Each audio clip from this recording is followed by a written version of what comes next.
Hello, everybody. So, happy Friday to everybody. I hope you made it through the week unscathed. If you didn't, just remember Goose Fraba. It makes you feel much better. Um, it's an old joke from a movie called Anger Management. If you feel angry, just say Goose Fraba. It'll reduce your anger. You'll feel better. I promise it'll work. Large language models get a lot of have a lot of controversy wrapped around them. Um, it it's hard to say kind of where that comes from. I think a lot of it is from distrust. A lot of it is from they're new. A lot of it is from, just they might take over in some ways. But is it all deserved or is it not? Well, sometimes using those large language models to create tools is your best friend.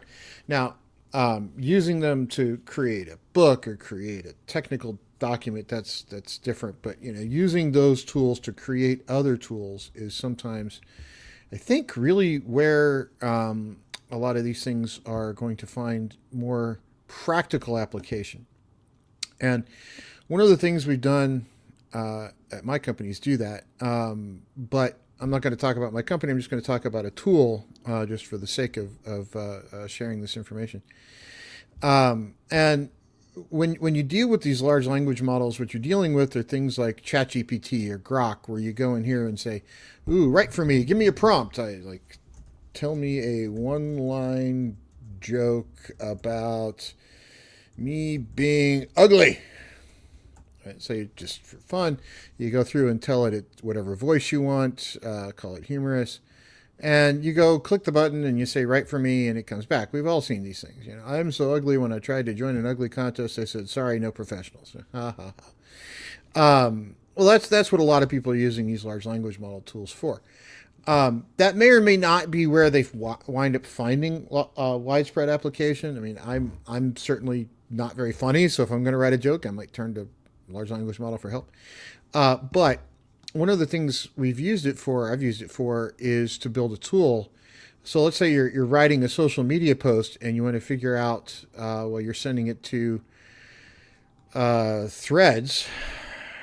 Let me find my Threads account. Ooh, that's TikTok, not Threads. There it is. Threads. I you want to find the right hashtag. Well, you want to find a hashtag that has the most views. So can you hit this little auto hashtag button, which will bounce this through a large language model tool to go find the hashtags that are being most viewed.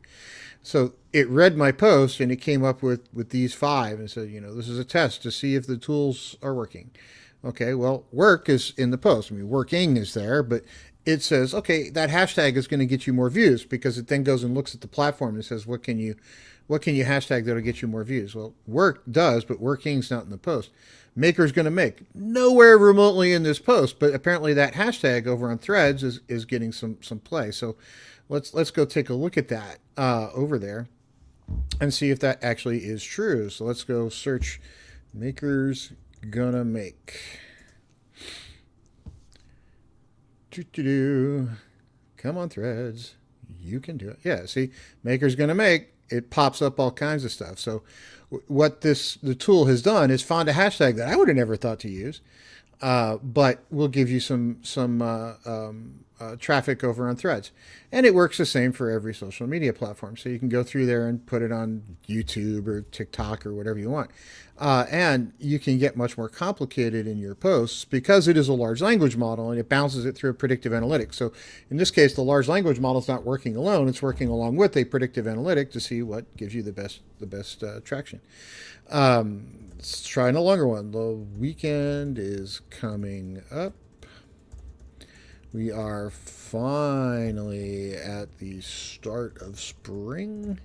Perhaps more people will get to go outside and play in the sun. Spend time with family. Oops. Away from the television. Something like that, right? So then you go ask it and say, "Hey, look, what's the best hashtag to use for that?" And it bounces it through you'll say, "Spring is coming, fun, Springer, in the sun, weekend, spring awakening." See, these are hashtags I would have never thought, but the large language model working in conjunction with the predictive analytic gives you directions to go I would have personally just absolutely never thought of. And this is a large language model application that I think has some interesting uses.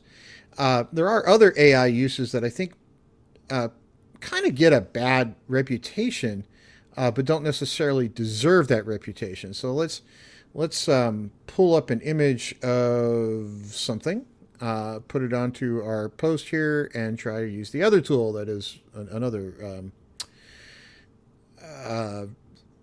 AI tool that certainly is not necessarily one of the more commonly appreciated ones.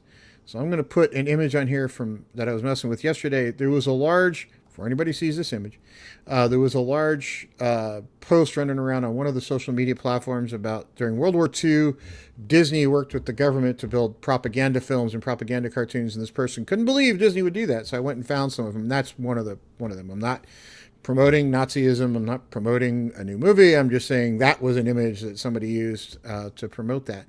Well, what this AI tool does is it analyzes the picture. So we have this other tool that analyzes the post, right? This one goes through and looks through your post to find, what might get you traction on your social media post. This one goes through and analyzes your image in the same way. So it uses a different set of AI tools to go through and do that. Well, it's certainly art. It's a doodle. It's a drawing. There's a person, a face, a head. You go down the list, even a comic, and it gives you a percent applicability. So you grab the top ones and throw them in there, and now your post will get more traction. And you don't have to think about it, right? So there's some AI applications using these art tools, the large language model tools that aren't scary, right? They're not they're not out to try to rip anybody off. They're really just there to try to help you boost your presence online, and that's through my company built this. So this is my company. I founded right here. But we use a large language model tool here, and a predictive analytic, and an AI tool here that sort of decomposes your image and analyzes it. And next thing you know, you pop out some hashtags on it. So you see, large language models and these AI tools have application, and they have very ethical applications, I think, that can be used. It all is a matter in how you apply it. So these tools are actually useful in a lot of ways I don't think people are considering. And these are just a few of them. So, I don't want to take up a lot of everybody's time today because I know it's Friday, it's the weekend, it's coming up. But those are available live on my company's tool, which is One for All Social. You can find it at o4a.com. You get 2 months free. You don't have to put a credit card in. So log in, play with them to your heart's content, and then cancel if you want to. If not, it's got a lot of other useful tools in it too. These are just a couple of them, but it does a lot of other stuff. So I hope everybody has a great weekend, and I hope it's a stress-free weekend. I know this week has been kind of different for a lot of people, so we'll talk to you next week. I'm going to be around on the social sites all weekend anyway because I don't really have any plans. So it's going to be fun. Everybody have a great Saturday and Sunday. Talk to you soon.